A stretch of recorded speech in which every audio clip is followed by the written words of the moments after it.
आपल्या धर्माची देशना देतात, उपदेश देतात, तो सुद्धा सुखकारक आहे. सुखो संघर्ष सामग्री म्हणजे संघाची एकता, सर्वांनी एकत्रित येणं सुखकर आहे. आणि समप्राण तत्व सुख म्हणजे सर्वांनी एकत्रित येऊन तपस्साधना करणे हे सुखकर आहे. भगवान बुद्धाचे वचन आहे. त्रिपिटकामधल्या धम्मपद या ग्रंथामध्ये बुद्ध वक्तामध्ये आलेले भगवान बुद्धाचे वचन आहे. आज जे काही आपण हा धम्म, भगवान बुद्ध त्यांचा धम्म हा जो काही आपल्याला मिळालेला आहे तो आपल्याला बाबासाहेब आंबेडकरांच्या माध्यमातून मिळालेला आहे. आजच्या स्थितीमध्ये बाबासाहेब आंबेडकर म्हणजे संपूर्ण जगाचे आयकॉन आहे, आदर्श आहे, संपूर्ण जगाला मार्गदर्शक आहे. आणि त्यांच्यामुळे आपल्याला हा धम्म आणि बुद्ध मिळाले. आजचा जो दिवस आहे आषाढी पौर्णिमेचा, त्या दिवसाचं महत्व पहिल्यांदा सांगणार आहोत. आणि त्यानंतर आपण ज्या ग्रंथाचं वाचन करणार आहोत त्या ग्रंथाचे महत्व सांगणार. सकाळी सूचना दिलेली होती. या दोन्ही बाबी असल्यामुळे कदाचित आपल्याला बराचसा वेळ लागेल, 1-1.5 तास लागू लागेल तसं काही. म्हणून सर्वांनी त्या दृष्टीने हजर राहावं अशी सूचना सकाळी दिली. ऐकू येते का मागा आता?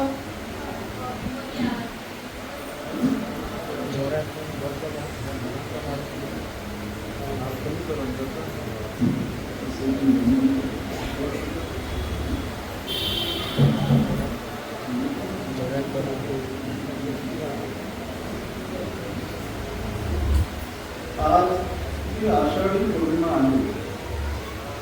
त्याचं महत्व खास करून 4 बाबी त्या आषाढी पौर्णिमेच्या संबंधाने आपल्याला महत्व आहे. पहिली बाब, राजा शुद्धोधन आणि महामाया यांचा विवाह होऊन बरेच वर्ष लोटले. साधारणतः राजा शुद्धोधनाचं वय 45 वर्षापेक्षा जास्त झालेलं होतं. आणि तरीही त्यांना मुलबाळ नव्हतं. राजा होता, एवढं मोठं राज्य वैभव होतं आणि मुलबाळ नव्हतं.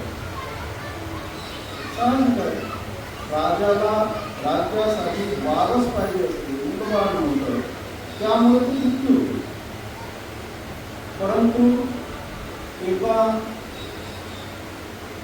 शाक्त लोकांमध्ये आपण या ग्रंथामध्ये वाचणारच आहोत. तर आषाढी पौर्णिमेच्या दिवशी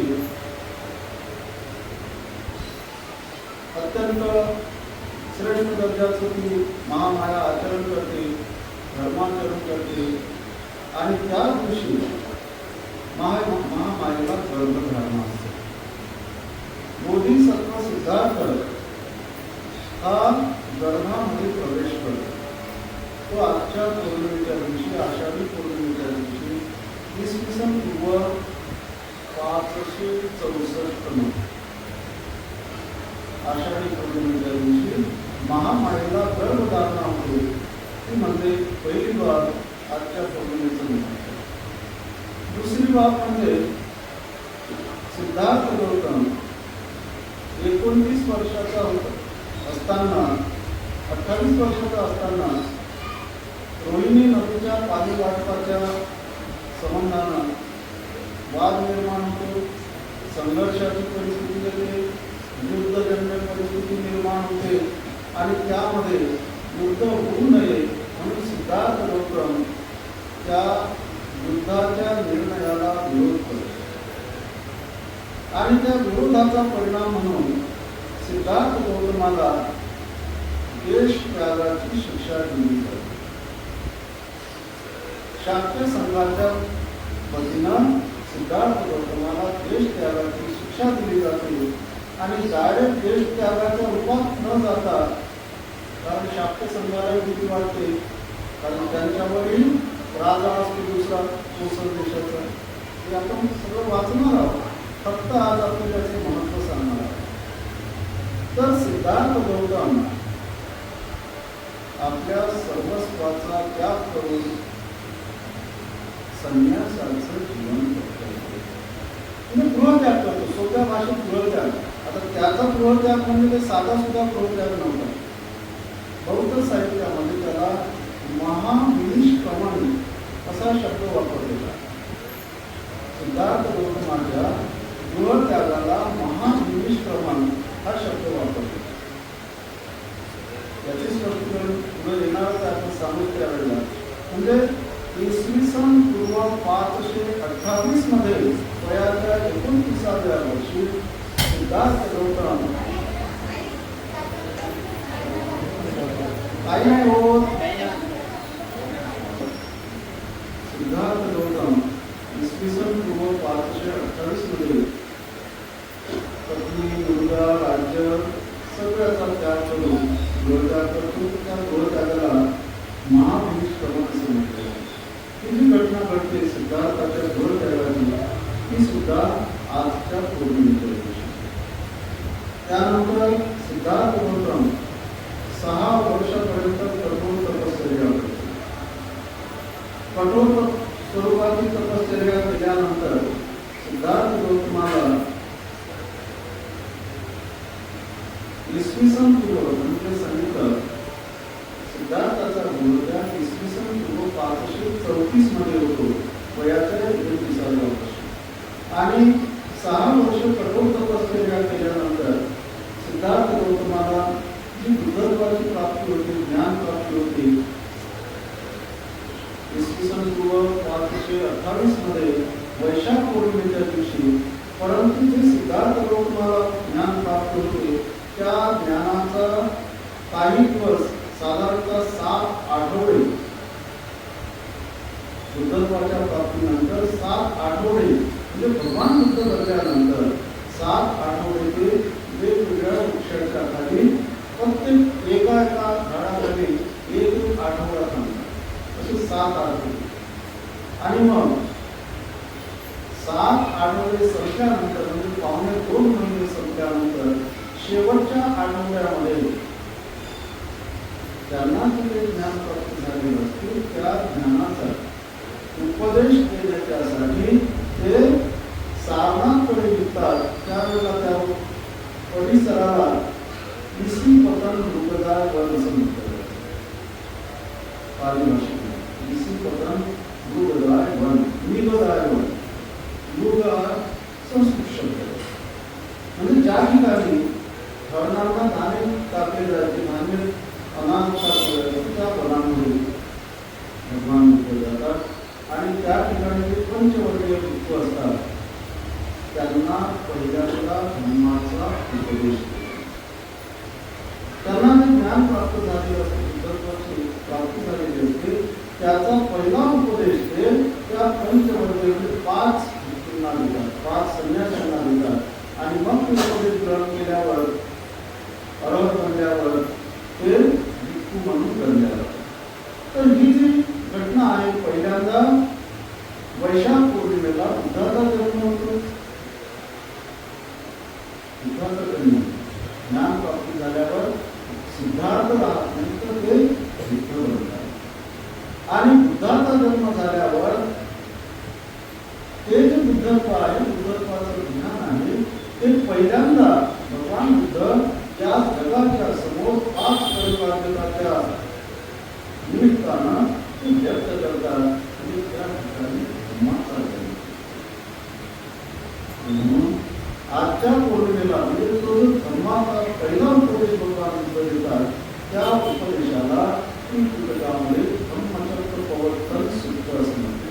धम्मचक्र प्रवर्तन सूत्र आपल्या भाषेमध्ये, पालीमध्ये त्याला धम्मचक्र प्रवर्तन सूत्र असं म्हणतात. तर हा मोठा उपदेश असतो. आणि हे जे उपदेश आहे, हे पहिलं प्रवचन आहे, तो आहे ते जे दिला तो म्हणजे आजचा आषाढ पौर्णिमेचा दिवस 528. आणि म्हणून आजच्या पौर्णिमेच्या दिवसाला ऐतिहासिक धम्मचक्र प्रवर्तन दिन असं म्हणतात.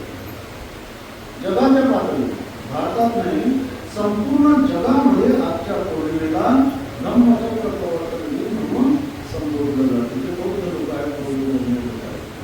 आणि आजचा दिवस जागतिक स्तरावर फार हर्ष उल्हासाने उत्साहाने साजरा केला. आणि मग भगवान बुद्ध त्या 3 महिन्यापर्यंत एकच उपदेश देतात, एकच प्रवचन, वारंवार वारंवार त्या 5 भिक्खूंच्या समोर. आणि वेगवेगळी लोक येतात ते त्यांनाही सांगतात.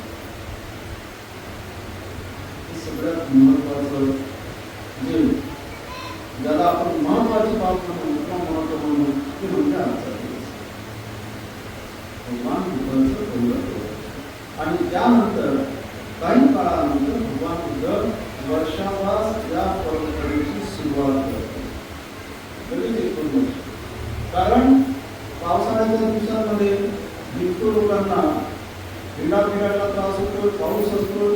त्या आजच्या काळामध्ये पावसाचं प्रमाण अत्यंत कमी, परंतु त्या काळामध्ये भयंकर प्रमाणात पाऊस आहे. म्हणजे वर्षातले 6-7 महिने पावसाळा राहायचा, भयानक प्रमाणात पाऊस असायचा. आणि त्या परिस्थितीमध्ये भिक्खू लोकांना त्रास व्हायचा. नवीन मग रस्ते नसायचे, लोकांच्या शेतामध्ये जावं लागायचं. शेतामध्ये जायचं म्हटलं तर लोकांच्या पिकांचं नुकसान व्हायचं. अनेक प्रकारचे नवीन जीवजंतू या पावसाळ्याच्या काळामध्ये निर्माण होतात, नवीन नवीन वनस्पती उत्पन्न होतात. आणि भिक्खू लोक त्याच्यावरून चालत असल्यामुळे ते काही नवीन जीवजंतू निर्माण झाले, ते पण मरण्याची भीती, नवीन वनस्पती मरण्याची भीती त्यांच्या पायाखाली पुरवल्या गेल्यामुळे. आणि म्हणून भगवान बुद्धांनी भिक्खू लोकांच्यासाठी वर्षावासाची परंपरा निर्माण केली, जेणेकरून आषाढी पौर्णिमेपासून तर अश्विन महिन्याच्या पौर्णिमेपर्यंत प्रत्येक भिक्खूंनी एकाच ठिकाणी वास्तव्य करावं, निवास करावा. त्या एकाच ठिकाणी राहून त्याच नगरामध्ये भिक्षाटन करावं, दुसऱ्या नगरात जायचं नाही, तिथंच थांबायचं. आणि याचा परिणाम काय व्हायचा? भिक्खू लोक एका ठिकाणी राहत असल्यामुळे 3 महिन्यासाठी भिक्खू लोक एका ठिकाणी राहत असल्यामुळे काय व्हायचं की लोकांना भिक्खू लोकांच्या उपदेशाचा लाभ 3 महिन्यापर्यंत उपासक लोकांना, गृहस्थ लोकांना भिक्खू लोकांच्या उपदेशाचा लाभ व्हायचा. जे ज्येष्ठ भिक्खू राहायचे, श्रेष्ठ भिक्खू राहायचे, तेही त्या ठिकाणी राहायचे. आणि काही कमकुवत किंवा ज्याला आपण नवीन भिक्खू नसेल, ज्यांना काही अनुभव नसेल, असेही भिक्खू त्या ठिकाणी राहायचे. त्या श्रेष्ठ ज्येष्ठ भिक्खूंच्या सहवासाचा लाभ त्या नवीन भिक्खूंना सुद्धा व्हायचा. 3 महिन्यापर्यंत नवीन भिक्खू सुद्धा चांगले प्रशिक्षित करायचे, चांगले बनायचे. म्हणजे एकंदर भिक्खू संघाचीही मजबूती व्हायची, भिक्खू संघाचंही शुद्धीकरण व्हायचं. आणि उपासक उपासकांना, गृहस्थांना सुद्धा त्याचा लाभ. ही अशा प्रकारे भगवान बुद्धाने वर्षावासाची परंपरा त्या काळात निर्माण केली. आपण आज काही आपल्याला सगळ्या ठिकाणी भिक्खू भेटत नाही. भेटली तर बरे आहेत, त्याच्याबद्दल भाष्य करणं आता योग्य नाही. आणि म्हणून बऱ्याच ठिकाणांमध्ये, बऱ्याच गावांमध्ये भेटली नसते, तरी जे काही आपले आपापल्या परीनं लोकांना धर्माचा लाभ व्हावा म्हणून ही परंपरा, वर्षावासाची परंपरा पाळली जाते. या काळामध्ये आपण स्वतःच काही सांगण्यापेक्षा, प्रत्यक्ष भगवान बुद्ध, बाबासाहेब आंबेडकर यांच्याच माध्यमातून आलेलं तत्वज्ञान हे वाचावं, ते सांगावं, ते ऐकावं, ते मनन करावं, त्याच्यावर चिंतन करावं, त्याचं पालन करावं, अशा प्रकारचा प्रयत्न या वर्षावासाच्या काळामध्ये आपणच नव्हे तर बऱ्याच ठिकाणी हा प्रयत्न केला जातो. हे अत्यंत आनंदाची बाब. आजच्या स्थितीमध्ये जर आपण याचा विचार केला तर काय दिसतो? कारण हा वर्षावास कसा आहे? पहिला दिवस वर्षावासाची सुरुवात म्हणजे ऐतिहासिक धर्मचक्र प्रवर्तन. भगवान बुद्धाच्या काळात ते धर्मचक्र प्रवर्तन आहे. त्या अनुषंगाने ऐतिहासिक दृष्ट्या परंतु जागतिक स्तरावरचा धर्मचक्र प्रवर्तन दिन म्हणजे आजचा सुरुवात. आणि वर्षावासाचा समारोप ज्यावेळेला जोडलेला त्याच्या 5 दिवस अगोदर अशोका विजयादशमी येते. त्या दिवशी आपण आधुनिक काळातला भारतीय स्तरावरचा धम्मचक्र प्रवर्तन दिन आपण साजरा करतो. बाबासाहेबांच्या माध्यमातून जे धम्मचक्र प्रवर्तन झालं हा जो वर्षावास कसा आहे तर ऐतिहासिक धम्मचक्र प्रवर्तन दिन आणि आधुनिक धम्मचक्र प्रवर्तन दिन या दोन्ही धम्मचक्र प्रवर्तनांना सांधणारा, जोडणारा हा काळ आहे वर्षावासाचा काळ. 4 बाबी आजच्या दिवसाच्या अनुषंगाने महत्वाच्या म्हणजे महामायेला गर्भधारणामध्ये, महामायेच्या उदरामध्ये गर्भाच्या उदरात सिद्धार्थ गौतमाचा प्रवेश होतो. पहिली बाब.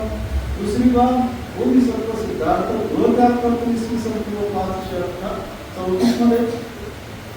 त्यानंतर तिसरी बाब म्हणजे भगवान बुद्ध हे आपल्याला प्राप्त झालेल्या सत्य ज्ञानाचा पहिल्यांदा उपदेश देतात. पंचवर्गीय भिक्खूंना साधना ठिकाणी इसवी सन 528 मध्ये.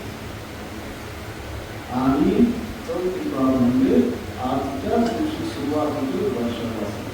4 बाबी महत्वाच्या आजच्या पौर्णिमेच्या दिवशी. त्यानंतर आपण ज्या ग्रंथाचं वाचन करतो मी दरवर्षी सांगत असतो त्या ग्रंथाचं महत्व. परंतु आज पहिल्यांदा गेल्या म्हणजे आता साहेब केले, बाबासाहेब केले आणि त्यानंतर हा 16वा वर्षावास राज्या काळात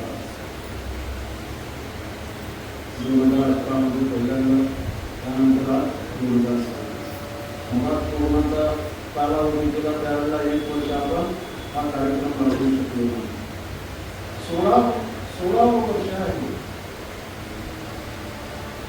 दरवर्षी मी सांगत असतो, परंतु या ग्रंथाचं महत्व साधारणतः आजपासून 1 महिन्याने सांगत असतो. परंतु मी यावेळेला ठरवलं की सुरुवातीला सांगा, पहिल्या दिवशी सांगा असा मी विचार करून हे महत्व या ग्रंथाचा आजच मी सांगणार. जेणेकरून आपण काय करत आहोत याची आपल्याला जाण आहे, याचा आपल्याला भान असावं. म्हणून 1950च्या बुद्ध पौर्णिमेला बाबासाहेब आंबेडकरांनी दिल्लीच्या रामलीला मैदानावर बुद्ध पौर्णिमेच्या निमित्तानं भाषण दिलं. त्या भाषणाला परदेशातले काही लोक होते, भारतातले काही मित्र लोक होते आणि खास करून दलाई लामा सुद्धा त्यावेळेला तरुण होते. दलाई लामा हे सुद्धा त्या ठिकाणी हजर होते बाबासाहेबांच्या भाषणाला. आणि त्याच बुद्ध पौर्णिमेच्या निमित्तानं बाबासाहेबांनी कलकत्त्यावरून निघणारं महाबोधी नावाचं मासिक, त्या मासिकाला एक लेख पाठवलेला होता इंग्रजीमध्ये. मासिक निघालं त्या मासिकाला लेख पाठवलेला होता. त्या लेखाचं मराठी नाव आहे भगवान बुद्धाच्या धर्माचे भवितव्य. त्या लेखाचं नाव आहे. त्या तो लेख बाबासाहेबांनी त्या महाबोधी मासिकात पाठवला. ती महाबोधी संस्था आधी आहे. अनागत धर्मपाल श्रीलंकेची यांनी ती निर्माण केलेली संस्था आहे. आणि त्या संस्थेच्या माध्यमातून ते मासिक लिहायचं. त्या मासिकामध्ये ते मासिक जगात वेगवेगळ्या देशामध्ये पोहोचायचं वाचण्याचं. त्या लेखामध्ये बाबासाहेबांनी अनेक बाबींचा उल्लेख उहापोह केलेला आहे. आणि संघटन अनेक प्रकारच्या बाबींचं स्पष्टीकरण बाबासाहेबांनी. परंतु खास करून बाबासाहेबांनी 3 बाबी त्या लेखामध्ये दिलेल्या आहेत. गरज स्वरूपात, आवश्यकता म्हणून. पहिली बाब बाबासाहेब लिहितात की आजच्या स्थितीमध्ये जागतिक स्तरावर एकच बौद्धांची संघटना असावी. धार्मिक संघटना जागतिक स्तरावर बौद्ध धर्मीय लोकांची जागतिक स्तरावर एक संघटना असावी. दुसरा मुद्दा बाबासाहेब लिहितात की बौद्धांचा जसं बायबल, ख्रिश्चन लोकांचा जसा बायबल धर्मग्रंथ आहे, मुस्लिम लोकांचा जसा कुराण आहे, सिखांचा ग्रंथसाहिब आहे, या प्रकारे म्हणजे हे ग्रंथ कसे एकच पुस्तक आहे. या प्रकारे बुद्ध धर्माचा सुद्धा एकच एखादा ग्रंथ असला पाहिजे ज्याच्यामध्ये आवश्यक ते तत्वज्ञान सगळं आलं पाहिजे. जो सोबत कुणाला वापरता येईल, सहजरित्या विकत घेता येईल, सहजरित्या वाचता येईल, सहजरित्या समजून घेता येईल, अशा प्रकारचा एकच ग्रंथ त्याच्यामध्ये आवश्यक तेवढं तत्वज्ञान असले पाहिजे. आणि तो वाचायला सोपा असला पाहिजे, तो समजून घ्यायला सोपा असला पाहिजे, वाचताना त्याच्यामध्ये आवड निर्माण झाली पाहिजे. अशा प्रकारचा तो ग्रंथ असा. या दुसरा मुद्दा बाबासाहेबांच्या लेखात दिला. आणि तिसरा मुद्दा बाबासाहेबांनी व्यक्त केला मानला तो म्हणजे भिक्खू संघाच्या धोरणामध्ये बदल केला पाहिजे. पहिला मुद्दा बौद्ध धर्मीय लोकांची जागतिक संघटना एकच असली पाहिजे. दुसरं म्हणजे एखादा सुटसुटीत स्वरूपाचा लहानसा परंतु सर्वसमावेशक असा बौद्धांचा ग्रंथ असला पाहिजे. आणि तिसरं म्हणजे भिक्खू संघाच्या धोरणामध्ये बदल केला पाहिजे. आजच्या काळाला अनुसरून बदल केला. भारत स्पष्टीकरण दिलेलं आहे त्या लेखामध्ये बाबासाहेब फार विशेष प्रकारे स्पष्टीकरण केले. आणि मग संघटना तर बाबासाहेबांनी जागतिक स्तरावरती नाही काढू शकले, कारण धर्मांतर झाल्यावर त्यांचं महामंडळ निर्माण झालं. तरी भारतीय स्तरावर त्यांनी भारतीय बौद्ध महासभेची स्थापना केली. भारतीय बौद्ध महासभेचे ध्येय धोरण सुद्धा त्यांनी स्पष्ट केलेले आहेत, घटना दिलेल्या आहेत. भारतीय बौद्ध महासभेची ग्रंथ मात्र हा आपल्याला त्यांनी भिक्खू लोकांच्या ध्येय धोरणामध्ये बाबासाहेब परिवर्तन नाही करू शकले. त्यांना तेवढा वेळ नाही मिळाला, कारण भिक्खू संघ हा काही एका देशापुरता मर्यादित नाही, संपूर्ण जागतिक स्तरावर आहे. आणि त्यामुळे ते काही सहजरित्या शक्य झालं नाही बाबासाहेबांना. परंतु बाबासाहेबांनी हा ग्रंथ आपल्याला दिलेला आहे. बाबासाहेबांच्या महापरिनिर्वाणापर्यंत हा ग्रंथ प्रकाशित झाला नव्हता. परंतु धर्मांतराचं जे भाषण आहे बाबासाहेबांचं 15 ऑक्टोबर 1956 नागपूरचं भाषण आहे बाबासाहेबांचं. त्या भाषणात बाबासाहेब म्हणतात की त्या लोकांना सांगतात त्या ठिकाणी हजर असलेल्या की मी तुम्हाला ज्या काही ज्ञानाची गरज असेल ते ज्ञान तुम्हाला देण्यासाठी मी सगळे काही प्रयत्न करतो. त्यासाठी मी पुस्तक सुद्धा मिळत आहोत बाबासाहेबच्या भाषणात. आणि त्यामुळे जे काही सांगतो त्याच्यावर तुम्ही विश्वास ठेवून वागा, चाला, लोकांना सांगा. बाबासाहेबांच्या महापरिनिर्वाणानंतर या ग्रंथाचं प्रकाशन पीपल्स एज्युकेशन सोसायटी जे बाबासाहेबांनी निर्माण केलेली त्या माध्यमातून मराठीमध्ये, हिंदीमध्ये 1969 मध्ये झालं. परंतु आनंद कौशल्या यांनी आता त्या ग्रंथाचं हिंदीमध्ये भाषांतर केले. हा ग्रंथ काय आहे? पहिली बाब म्हणजे बाबासाहेबांनी जे अनेक ग्रंथ लिहिले त्या ग्रंथांमध्ये शेवटचा ग्रंथ हा आहे बाबासाहेबांनी आपल्या हयातीमध्ये लिहिलेल्या ग्रंथांमधला शेवटचा ग्रंथ आहे हा. बाबासाहेबांचं महापरिनिर्वाण झालं कधी? 6 डिसेंबर 1956. या ग्रंथाची प्रस्तावना दिनांकापर्यंत पूर्ण केला बाबासाहेबांनी 5 डिसेंबर 1956. हा ग्रंथ पूर्ण केला आणि बाबासाहेबांचं महापरिनिर्वाण झालं. त्याच रात्री हा ग्रंथ पूर्ण केला आणि त्या 6 डिसेंबरच्या सकाळी बाबासाहेबांचं महापरिनिर्वाण. आज जे बाबासाहेब आंबेडकर संपूर्ण जगासाठी आदर्श आहेत, विश्वतेच्या बाबतीत, अन्याय अत्याचाराच्या विरोधाच्या बाबतीत, समतेच्या बाबतीत, एवढ्या महान विद्वानांचा शेवटल्या आयुष्याच्या शेवटल्या कालावधीमधला हा ग्रंथ. याचा अर्थ काय? बाबासाहेबांनी जे काही जीवनभर तत्वज्ञान मिळवलं, प्राप्त केलं, त्या तत्वज्ञानाचा सार म्हणा या ग्रंथामध्ये आहे. तब्येत अत्यंत खराब होती बाबासाहेबांची, फार त्रासदायक परिस्थिती होती बाबासाहेबांची. त्या परिस्थितीमध्ये हा ग्रंथ लिहिला. असं समजा की बाबासाहेबांनी आपल्यासाठी, आपल्या लोकांच्यासाठी अक्षरशः स्वतःच्या भक्तांनी हा ग्रंथ लिहिला.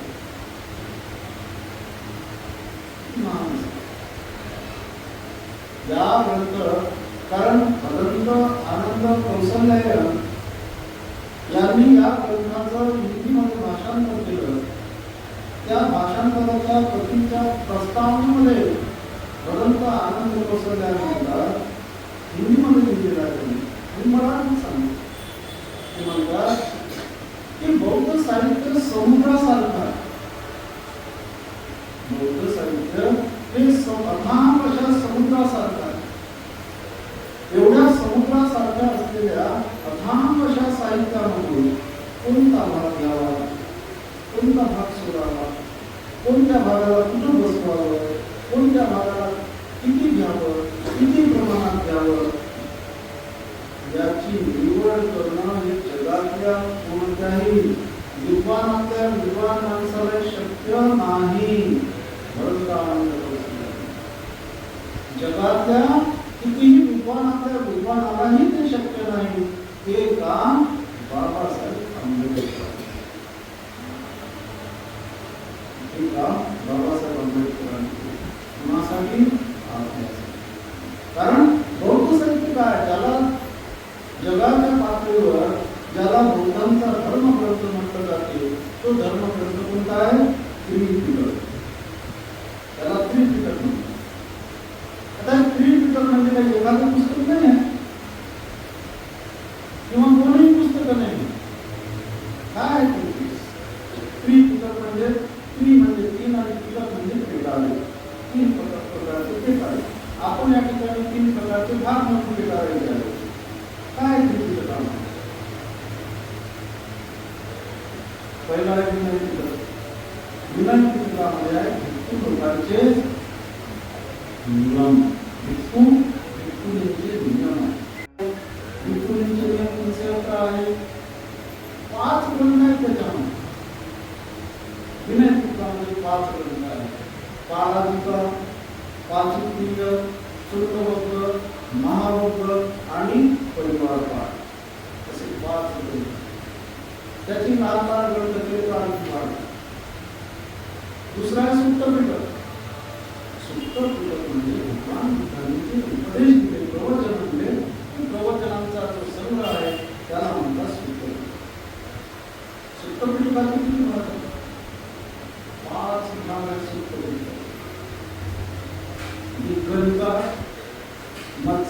निकाय, संयुक्त निकाय, अंगुत्तर निकाय आणि उद्धव निकाय, 5 भाग. दीर्घ निकाय म्हणजे दीर्घ स्वरूपाचे लांबलचक मोठे प्रवचन आहे भगवान बुद्धाचे, ते प्रवचन त्याच्यात. मध्यम निकाय म्हणजे मध्यम स्वरूपाचे जे प्रवचन आहे भगवान बुद्धाचे, ते त्याच्यामध्ये आहे. संयुक्त निकायामध्ये काही लहान प्रवचन आहेत, ते छोट्या साधारण मध्यम स्वरूपाचे असे मिक्स प्रवचन आहे. मध्यम निकाय, संयुक्त निकाय. अंगुत्तर निकाय म्हणजे अंकावर आधारित असे प्रवचन आहे. 1 पासून 11 पर्यंत 11 भाग त्याच्यामध्ये आहे. 1 या अंकावर आधारित असलेले प्रवचन, 2 या अंकावर आधारित असलेले प्रवचन, 3 अंकावर आधारित असलेले, 4 अंकावर, असे 11 अंकापर्यंतचे प्रवचन अंगुत्तर निकाय आहे. हे जे 4 निकाय आहेत ना, दीर्घ निकाय, मध्यम निकाय, संयुक्त निकाय आणि अंगुत्तर निकाय, या 4 निकायाचा जर आपण विचार केला तर प्रत्येक निकायाचे 3-3, 4-4 ग्रंथ आहेत. नाही म्हणते म्हणजे 15च्या वर ग्रंथ, 4 निकाय.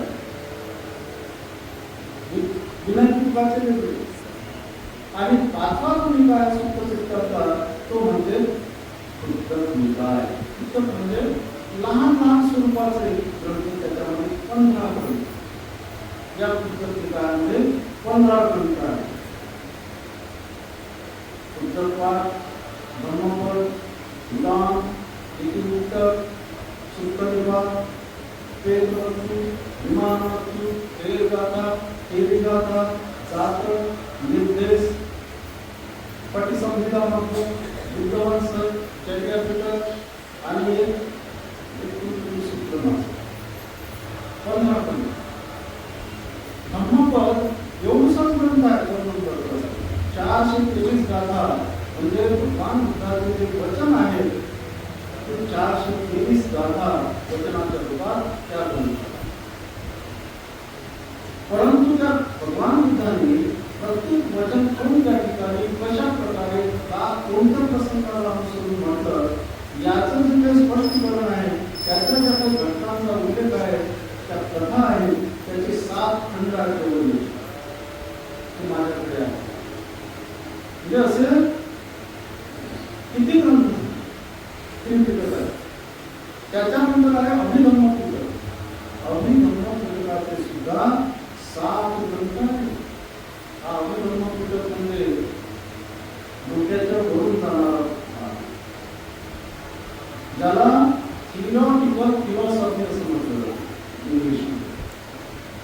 सैद्धांतिक तत्वज्ञान, थिओलॉजिकल फिलॉसॉफी, सैद्धांतिक उच्च दर्जाचं मानसिक स्तरावरचं तत्वज्ञान यामध्ये आहे. 7 ग्रंथ आहेत त्याच्यामध्ये. धम्मसंहिता, विभंग, धातुकथा, उग्गल प्रजाती, कथावस्तू, यम आणि प्रधान, असे 7 ग्रंथ आहेत.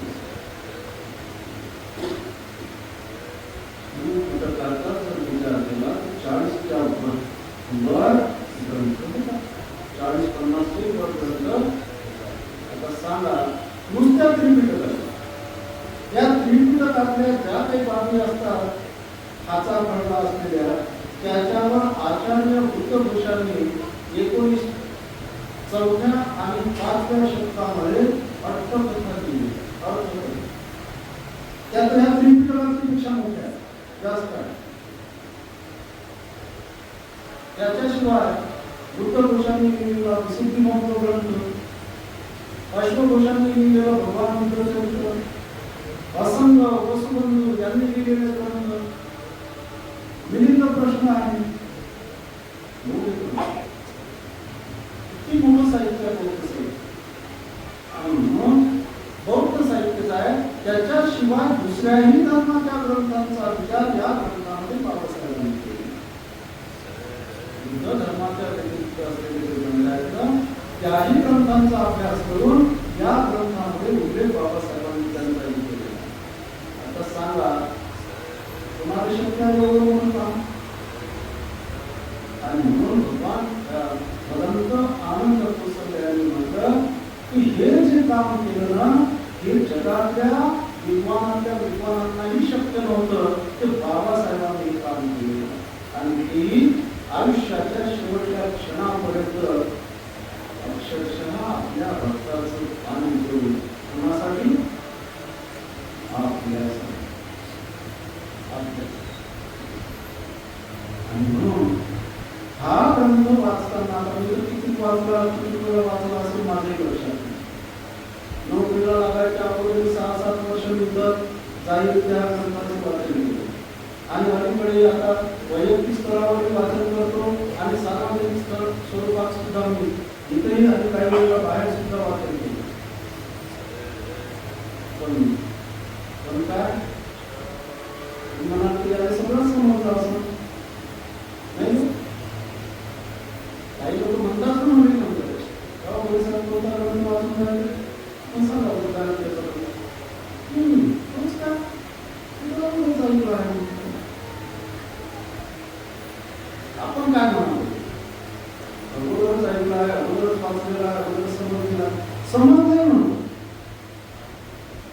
मी सांगतो वडील अजूनपर्यंत हा ग्रंथ समजलेला हा ग्रंथ म्हणजे अजूनपर्यंत पूर्णपणे समजलेला नाही जाईल त्या सांगतो. त्याचं कारण असं की कुठं बाबासाहेबांची शेवटल्या टप्प्याची आयुष्याच्या शेवटल्या टप्प्यातली विफलता तुमचे आमचे डोके होते पुन्हा आपण म्हणजे जे लोक सहजरित्या म्हणतात की आम्हाला माहिती आहे आम्ही ऐकलं आम्हाला समजलं असं वाटतं झाले बाबासाहेबांच्या डोके असं वाटतं ना आपण किती मागं आहोत हे असं वाटतं. या ग्रंथाचे वैशिष्ट्य असं आहे की अत्यंत हीन पातळीवरचा असलेला व्यक्ती अत्यंत उच्च पातळीवर जाण्यासाठी अत्यंत हीन पातळीवरचा असलेला व्यक्ती अत्यंत उच्च पातळीवर जाण्यासाठी ज्या ज्या तत्वांची ज्या ज्या मार्गदर्शनाची गरज असते ते सगळं मार्गदर्शन या ग्रंथाच्या माध्यमातून प्राप्त होते. म्हणून काही ठिकाणी पाहतो मी की ते कोणी 7व्या-8व्या वर्गात शिकतात कोणी 4थ्या-5व्या वर्गात शिकतात अशाही पोराच्या या ग्रंथाचं वाचन करून घेतलं. मला तो कमाल वाटतो मध्ये या ग्रंथाचं पूर्णपणे समजत नाही बऱ्याच लोकांनाही समजत नाही आणि तरीही जर आपण 4थ्या-5व्या वर्गातल्या विद्यार्थ्यांकडून जर वाचन करून घेतो वाचन करायला काही हरकत नाही सोपं आहे. अक्षर ओळख त्याला आहे तो वाचन करू शकते त्याची काही मोठी बाब नाही. पण खरंच ते वाचन लाभदायी आहे आपणच आपल्याला प्रश्न विचारावा खरंच ते लाभदायी कसं काय होणार याचा विचार केला तर एवढंच सांगतो की हा ग्रंथ वाचन करताना मीच वाचन करायला हवं. ज्या दिवशी नसतो त्या दिवशी तुम्ही बिहारात नियमित स्वरूपात असतात त्यांच्या तुम्हीही वाचन करेल काही विषय नाही. परंतु सहसा जास्तीत जास्त मीच वाचन करायला राहणार आणि म्हणून मी एवढंच सांगतो की वाचन करताना स्पष्टीकरण करताना जो काही माझा 40-45 वर्षांचा अनुभव आहे अभ्यास आहे अनुभव आहे धर्माचरणाचा धर्मग्रंथांच्या अभ्यासाचा काही विद्वान लोकांच्या सहवासात राहण्याचा जो काही माझा अभ्यास आहे त्यानुसार मला जेवढं शक्य आहे तेवढं प्रामाणिकपणे त्याचं स्पष्टीकरण करणार लपवासाठी करत नाही.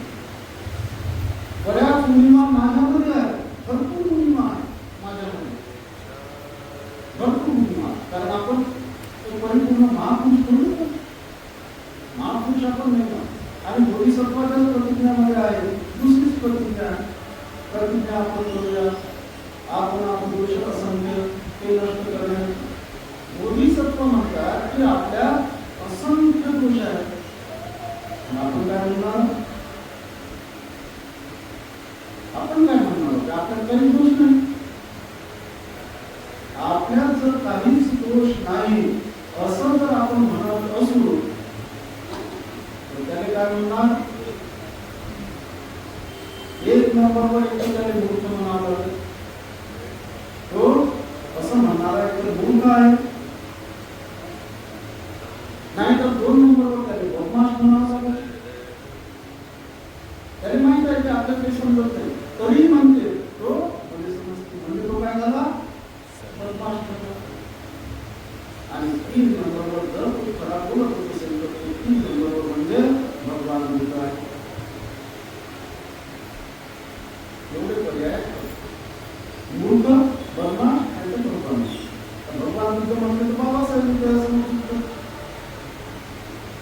सोपं काम नाही.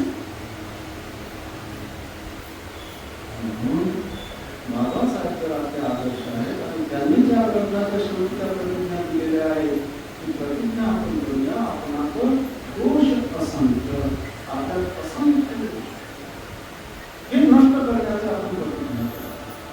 आणि जर बोधिसत्व म्हणतात तर आपण काय म्हणतो. आणि त्यामुळे जे काही स्पष्टीकरण करताना काय स्पष्टीकरण ऐकत असताना काही लोकांनी वाटत मध्येच म्हणून राहायला लागते, मध्येच म्हणून राहायला लागते. काही बायाने काही माणसाने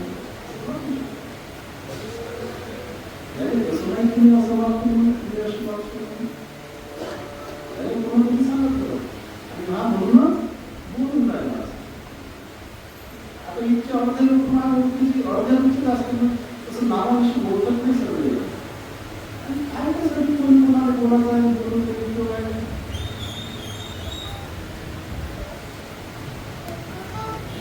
ज्या वेळेला असं जर आपल्याला वाटलं की हा मला बोलून राहिला त्यावेळेस काय करायचं.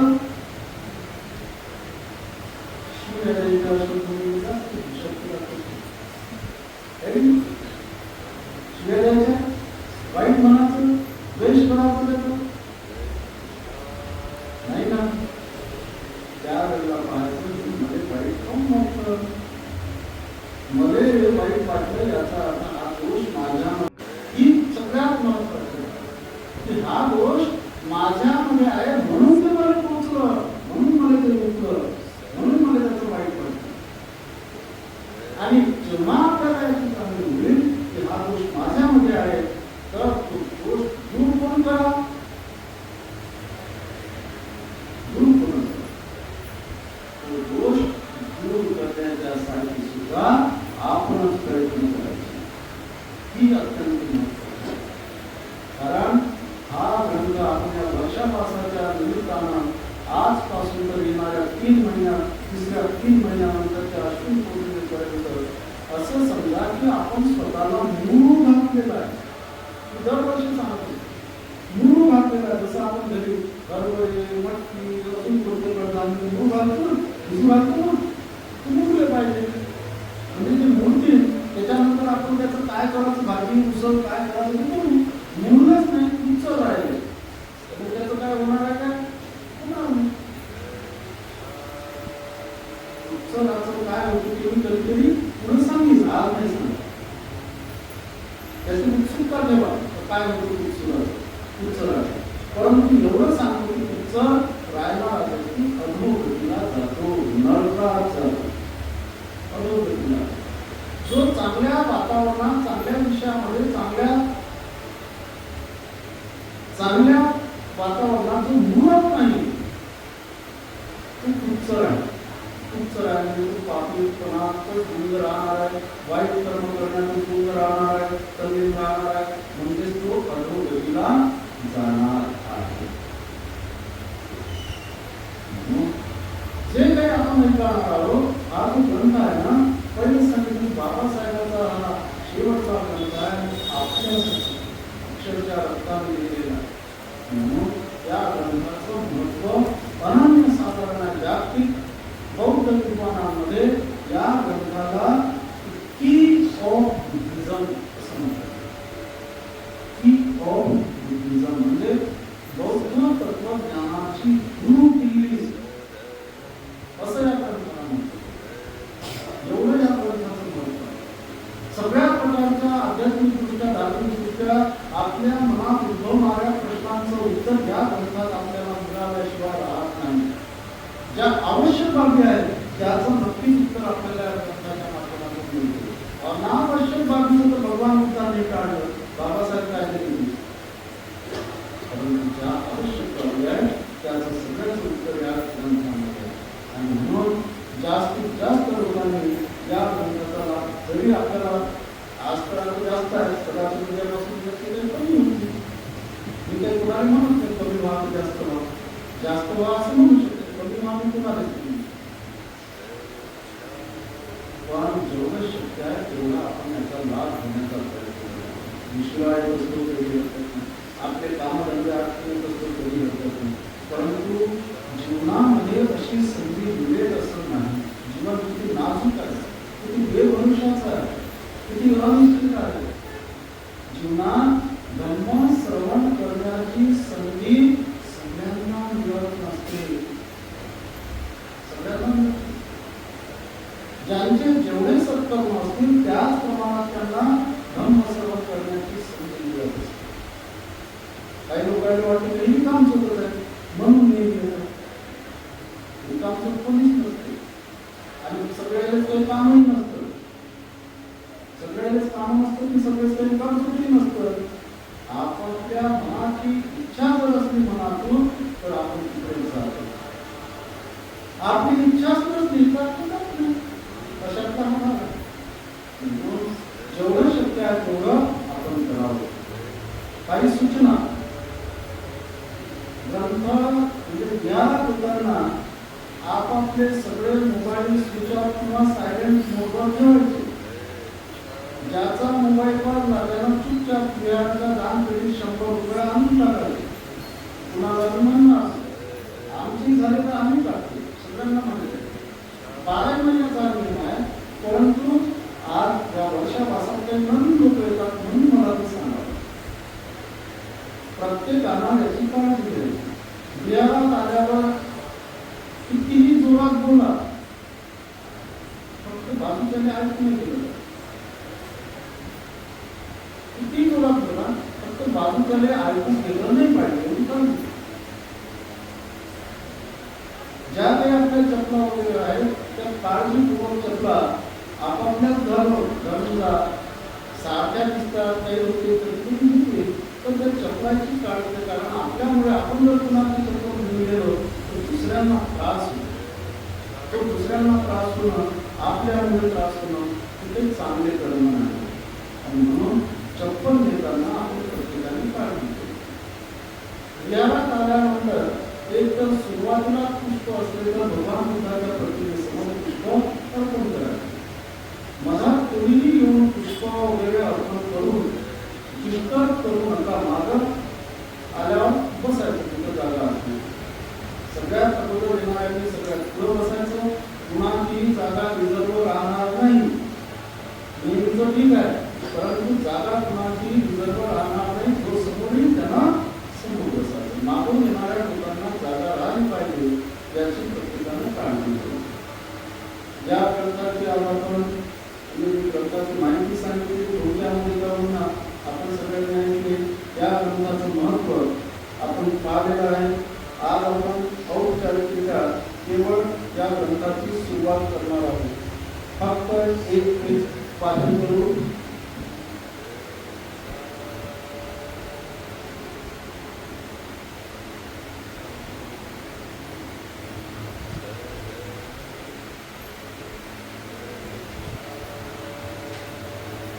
भगवान बुद्ध आणि त्यांचा धर्म, भाग पहिला.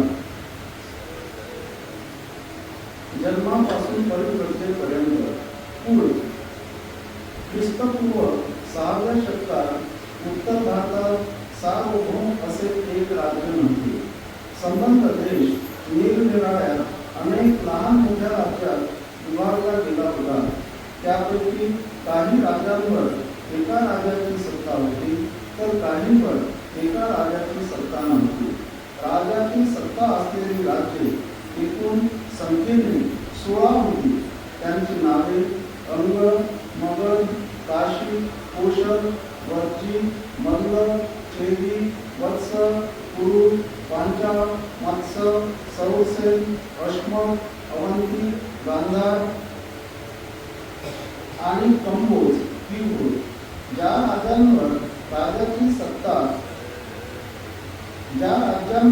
राजाची अधिसत्ता नव्हती ती होती कपिलवस्तूचे शाक्य, पावा व कृष्णनारायणचे मल्ल, वैशालीचे लिच्छवी, मिथिलेचे विजय, रामरामचे वैर्य, अल्लकप्पचे वळी, रेसपुत्तचे कलिंग, उत्पलवनाचे मौर्य आणि ज्यांची राजधानी सिसुमार होती ते बुद्ध.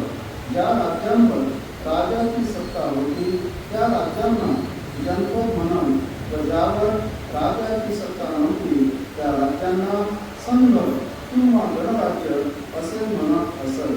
कपिलवस्तू येथील शाक्यांच्या शासन पद्धतीविषयी विशेष अशी माहिती मिळत नाही. या राजाची शासन व्यवस्था प्रजासत्ताक होती की त्यावर काही विशिष्ट लोकांची सत्ता होती हे समजत नाही. तथापि हे मात्र निश्चित की शाक्यांच्या गणतंत्र राज्यात अनेक राजवंश होते व ते आळीपाळीने राजसत्ता चालवित होते. अशा प्रकारे राजसत्ता चालविणाऱ्या राजघराण्याच्या प्रमुखाला राजा अशी संज्ञा होती. सिद्धार्थ गौतमाच्या जन्माच्या वेळी राजपद धारण करण्याची पाळी शुद्धोदनाची होती. शाक्यांचे राज्य भारतवर्षाच्या ईशान्य कोपऱ्यात बसले होते. ते एक स्वतंत्र राज्य होते, परंतु कालांतराने पोषक देशाच्या राजाने शाक्यांवर आपले अधिपत्य प्रस्थापित करण्यात यश मिळविले.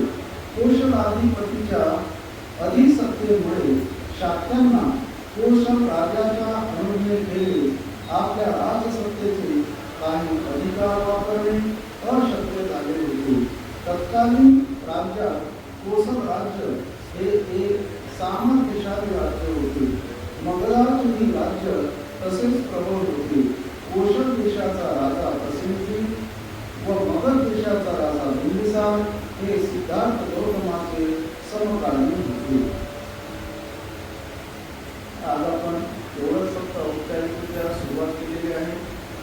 उद्यापासून जो वरचा समज आहे तो राहणार नाही, फक्त आतमधलाच राहील. सगळ्या लोकांना पूर्ण काही घरी राहून अडचण नाही आपल्याला माहिती आहे. त्यामुळे फक्त आपण आतमधलाच समज चालू राहील आणि सगळ्यांनी वेळेत यावर शिस्त पाळावी एवढीच सगळ्यांना विनंती आहे.